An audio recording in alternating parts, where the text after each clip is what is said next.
संपूर्ण व्याकरण के 75 महत्वपूर्ण प्रश्न लेकर आया हूं। सारे टॉपिक हैं, हर टॉपिक से जितने महत्वपूर्ण प्रश्न प्रीवियस ईयर में आए हैं या इस वर्ष आपके बोर्ड एग्जाम में दिखेंगे, हर एक प्रश्न यहाँ पे है। कि कितने अंग हैं? सुख दुख में समास है। खीर शब्द का तत्सम है। देखो जहां पे जो खा होता है ना, खा आपका छा में बदल जाता है। सबसे आसान तरीका यही होता है। बोर्ड एग्जाम कक्षा 10वीं की तैयारी कर रहे हो तो मेरे भाई आज की क्लास आपके लिए रामबाण रहने वाली है, क्योंकि आज की क्लास में मैं आपका संपूर्ण व्याकरण के 75 महत्वपूर्ण प्रश्न लेकर आया हूं। आज की क्लास में जो हम टॉपिक कवर करेंगे उसमें है आपका रस, अलंकार, छंद, आपका उपसर्ग, समास, तत्सम, तद्भव, इसके बाद आपका सर्वनाम, तद्युष्मद, वाक्य का स्वरूप, वाच्य, आपका विकारी और अविकारी। देख रहे हो कितने सारे टॉपिक हैं और हर टॉपिक से जितने महत्वपूर्ण प्रश्न प्रीवियस ईयर में आए हैं या इस वर्ष आपके बोर्ड एग्जाम में दिखेंगे, हर एक प्रश्न यहां पे है। तो वीडियो में अंत तक बने रहिएगा, सभी प्रश्नों का जवाब दीजिएगा। और हां, अगर आपको जांचना है कि आपकी बोर्ड एग्जाम की तैयारी कैसी चल रही है तो यह सेशन आपके लिए एक नंबर है बाबू। और अगर 75 में से आपके 40 प्रश्न सही होते हैं तो मेरे भाई इस वर्ष बोर्ड एग्जाम में तुम फोड़ देने वाले हो। तो चलो पहले प्रश्न पे आ जाते हैं मेरे भाई। आपका पहला प्रश्न क्या है कि छंद का शाब्दिक अर्थ होता है, और हर एक प्रश्न का आप लोग को कमेंट में आंसर देना है और लास्ट में आपको टोटल कितने सही हुए हैं वो आपको बताना है। तो छंद का जो शाब्दिक अर्थ होता है ये आपका क्या होता है? बंधन। अगला प्रश्न आते हैं, छंद के प्रत्येक पंक्ति क्या कहलाती है? तो याद रखिएगा छंद का जो प्रत्येक पंक्ति है यह आपका चरण कहलाती है। तीसरा प्रश्न है, छंद के द्वितीय और चतुर्थ चरण को क्या कहा जाता है? दूसरा और जो चतुर्थ चरण होता है मेरे भाई इसको सम चरण कहा जाता है, और कमेंट में बताना विषम चरण किसे कहा जाता है। अगला प्रश्न है, लघु वर्ण कितनी मात्राओं वाले होते हैं? तो लघु वर्ण याद रखिएगा एक मात्रा वाले होते हैं, और गुरु वर्ण कितनी मात्रा वाले होते? कमेंट करना। चौपाई के प्रत्येक चरण में कितनी मात्रा होती है? तो चौपाई के प्रत्येक चरण में 16 मात्रा होती है। छंद को पढ़ते समय कई स्थानों पर विश्राम लेना पड़ता है, तो ये विश्राम स्थल क्या कहलाते हैं? तो ये मेरे भाई याद रखिएगा आपका यति कहलाते हैं। अगला है, दोहे का उल्टा छंद क्या कहलाता है? तो दोहे का जो उल्टा होता है ना मेरे भाई वो आपका सोरठा कहलाता है। अच्छा ये कमेंट करके बताना कि सोरठा के प्रत्येक चरण में कितनी मात्राएं होती हैं। अगला है, सोरठा क्या है? अर्ध सममात्रिक छंद, विषम मात्रिक, सम। तो याद रखिएगा सोरठा एक आपका अर्ध सममात्रिक छंद है, और कमेंट करके बताना रोला किस प्रकार का आपका छंद है। अगला है, आपका एक यहां पे उदाहरण दिया है, इसमें से बोल रहा है कौन सा छंद है? दोहा, सोरठा, रोला, बरबे। देखो यार मात्रा गिनने के लिए मैं नहीं बोलता, अगर छोटा सा आपका चरण दिखे, जैसे इसमें दिख रहे हैं 4 चरण, तो ये आपका क्या हो जाएगा? आपका सोरठा हो जाएगा। जैसे सोरठा छंद के पहले और तीसरे चरण में मात्रा होती है। सोरठा के पहले और तीसरे में तो आप सभी को पता होगा 11-11 मात्राएं होती हैं। अगला प्रश्न, रोला छंद के प्रत्येक चरण में कितनी मात्रा होती है? तो रोला के प्रत्येक चरण में 24, और कमेंट करके बताइएगा रोला में कुल कितनी मात्राएं होती हैं। अगला आ जाते मेरे भाई आपका, ये देखो मैंने बोला था ना छोटा उदाहरण दिखे तो मेरे भाई आपका सोरठा, बड़ा उदाहरण दिखे तो मेरे भाई आपका क्या हो जाता है? आपका रोला। तो कौन सा छंद है? बड़े बड़े चरण दिख रहे हैं तो ये आपका क्या हो जाएगा? रोला। अगला प्रश्न मेरे भाई, रोला छंद किस प्रकार का छंद है? तो रोला मेरे भाई आपका कैसा है? सममात्रिक छंद है। अगला आ जाते हैं, काव्य की आत्मा। देखो छंद से जितने प्रश्न बन सकते थे हो गए, अब आपका आ गया है आपका रस का। तो काव्य की आत्मा को हम क्या बोलते हैं? रस कहते हैं। अगला है, रस के कितने अंग हैं? तो रस के आपके 4 अंग होते हैं। कौन कौन से अंग है? कमेंट करके बताना। प्रधान भाव किसे कहा जाता है? तो याद रखना स्थायी भाव को प्रधान भाव कहा जाता है। स्थायी भावों की संख्या होती है 9, और संचारी भाव की संख्या कितनी होती है? कमेंट करके बताना। अगला है, हास रस का स्थायी भाव क्या होता है? तो हास रस का स्थायी भाव मेरे भाई क्या होता है? आपका हास होता है। करुण रस का स्थायी भाव क्या होता है? तो करुण रस का स्थायी भाव क्या होता है? आपका शोक होता है। संचारी भावों की संख्या कितनी होती है? 34, 33, 32, 31। तो याद रखिएगा आपका 33 होती है। अगला है, ये आपका एक उदाहरण दिया है, इसमें पूछ रहा रस कौन सा है? तो यहां पे देखो आपका मुस्काने की बात कर रहा है, यानी आपका कैसा है? हास रस है। अगला मेरे भाई आपको दिया है, इसमें बोला कौन सा आपका रस है? कि विंद के वासी उदासी तपोव्रतधारी बिनु नारी दुखारे। दुखी हैं लेकिन यहां पे नारी के बिना दुखे, यानी हंसने की बात हो रही है, यानी आपका हास्य रस। अगला प्रश्न है, मेरे हृदय के हर्ष हा। इसमें कौन सा आपका रस है? तो मैंने बताया है अगर आपको ये वाला साइन दिख जाए तो ये आपका कौन सा हो जाएगा? करुण रस। अगला आ जाता है, अलंकार का शाब्दिक अर्थ क्या होता है? जैसे गहने पहनने से स्त्रियों की आभूषण बढ़ जाता है, यानी सुंदरता बढ़ जाती है, उसी प्रकार अलंकार क्या होता है? आपका आभूषण कहलाता है।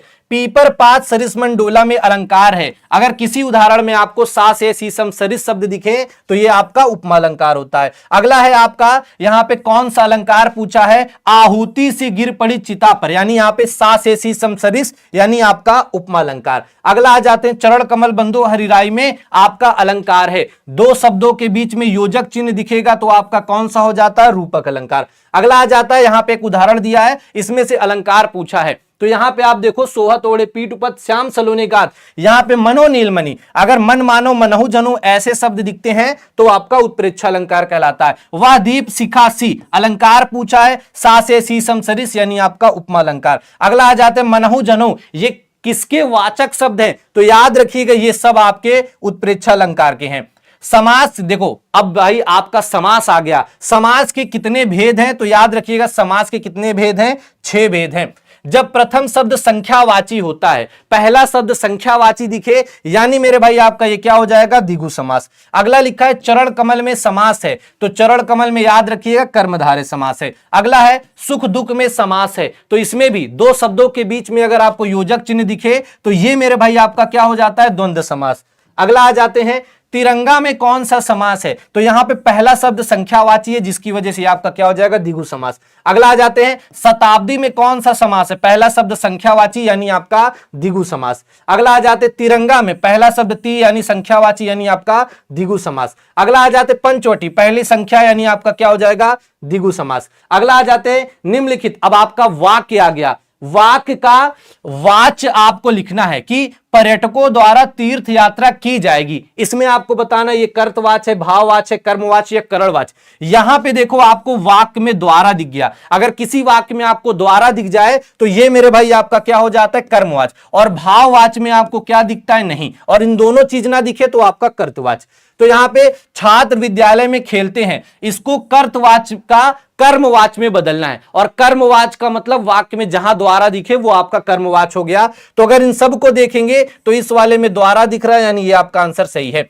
रोहन से चला नहीं जाता, इसमें आपको बताना है कौन सा वाच्य है। मैंने बताया द्वारा दिख जाए तो कर्मवाच्य, नहीं दिख जाए तो मेरे भाई आपका क्या हो जाता है, ये आपका भाववाच्य हो जाएगा। अगला आ जाते हैं भाववाच्य में प्रधानता किसकी होती है, तो याद रखना भाववाच्य में भाव की और साथ साथ आपका क्रिया की प्रधानता होती है। कर्तवाच्य में किसकी प्रधानता होती है, ये आंसर आप लोग कमेंट करके बताइएगा, बहुत आसान सा है, ठीक है। बाकी मैं बता देता हूं मेरे भाई, कर्तवाच्य में कर्ता की प्रधानता होती है। तुमसे सोया नहीं जाता, अब वाक्य में आपको नहीं दिखा तो आप अब इसका कमेंट करके आंसर देना, ये कर्तवाच्य है, भाव है या कर्म है। अगला आ जाते मेरे भाई आविकारी पद का अन्य नाम है, तो देखो आ से आविकारी और आ से आपका क्या होता है, अव्यय पद, दोनों सेम होते हैं, ठीक है। अगला आ जाता है जिनके अलग अलग रूप वाक्य में मिलते हैं, मतलब जिनमें परिवर्तन हो जाता है, जिनमें विकार आ जाता है, यानी ये कैसे कहलाते हैं, आपका विकारी पद। इसके बाद निम्नलिखित में से सर्वनाम है, तो आपको पता है या वाह ये वे ये सब क्या है, आपके सर्वनाम है। अगला शब्द मेरे भाई आ जाता है, अगला प्रश्न, वे अविकारी शब्द जिनमें पुरुष लिंग वचन कारक आदि के कारण परिवर्तन नहीं होता। देखो अगर परिवर्तन हो जाएगा तो मेरे भाई ये आपका विकारी कहलाते हैं, परिवर्तन नहीं हुआ तो अविकारी, और अविकारी और आ से क्या होता है, आपका अव्यय। अगला प्रश्न मेरे भाई अनुरूप शब्द में उपसर्ग है, ये भी आप लोग कमेंट करके आंसर बताइएगा कि अनुरूप में कौन सा आपका उपसर्ग होगा। निर्दय शब्द में उपसर्ग है, तो देखो यहां 4 ऑप्शन है, 2 एक जैसे दिख रहे हैं। देखो नी है, यहां पे नीर है, तो ये नहीं होगा, ये वाला करिएगा, जल्दी में गलत नहीं करना है। अभ्यागत में उपसर्ग है, बहुत बढ़िया प्रश्न है, आ के बाद भा दिया है यानी आपका क्या हो जाएगा, अभी।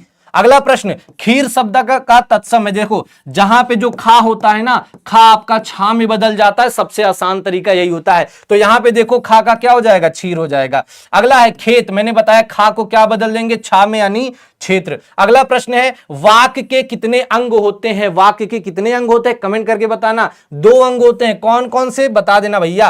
अब है आपको यहां पे लिखा है इसमें उद्देश्य और विधेय छांटना है, वाक्य के यही 2 अंग है, उद्देश्य और विधेय।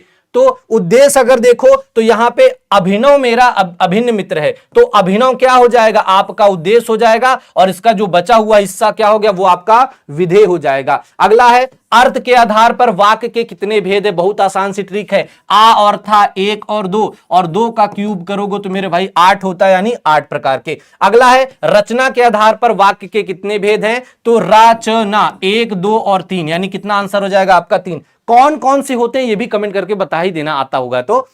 निम्नलिखित में से गंगा का पर्यायवाची नहीं है, नहीं वाले शब्दों को ध्यान देना होता है, आप गलत करते हैं, इसका आंसर भी आप लोग कमेंट करके बताइएगा। अगला है वायु, समीर और बयार, ये किसके पर्यायवाची हैं, तो वायु किसका पर्यायवाची है, हवा का। आगे बढ़ते हैं, अगला प्रश्न है युष्मत शब्द का सप्तमी एक वचन रूप होगा। अगर आपको सच में लगता है कि इस वर्ष आप टॉपर बनेंगे तो इस प्रश्न का आंसर कमेंट बॉक्स में बताना, क्योंकि ऐसे प्रश्न बच्चे हमेशा गलत करते हैं। और आज का आपका आखिरी प्रश्न कि तद पुल्लिंग शब्द का चतुर्थी विभक्ति एक वचन रूप होगा, ठीक है, तम, तेन, तस्मय या तस्या। ये मेरे भाई आज के आपके 60 प्रश्न थे। 15 प्रश्न मैंने बीच बीच में आपसे कमेंट करने के लिए बोला है, तो वो सारे प्रश्नों का कमेंट करिएगा। और मैं फिर से बोल रहा हूं मेरे भाई, अगर आपको लगता है कि बोर्ड एग्जाम में आप टॉपर बनना चाहते हैं, अगर आपको लगता है कि आपकी बोर्ड एग्जाम की तैयारी कैसी चल रही है, तो इस सेशन से आप अपने आप को जांच पाएंगे। तो मेरे भाई चैनल पे पहली बार आया तो चैनल को सब्सक्राइब कर लो, वीडियो को लाइक कर लो, और सिर्फ बैठे मत रहो। आपके जितने भी मित्रगण हैं जो कक्षा 10वीं बोर्ड एग्जाम की तैयारी करें, उन सबको वीडियो शेयर कर दो और उनसे पूछो कि भैया तुम्हारा स्कोर कितना बना। फिलहाल आप अपना कमेंट करके बताइए, क्या आपके 40 प्लस आंसर सही हैं? अगर सही हैं तो मेरे भाई इस वर्ष बोर्ड एग्जाम में तुम्हारे बहुत बेहतर नंबर आने वाले हैं।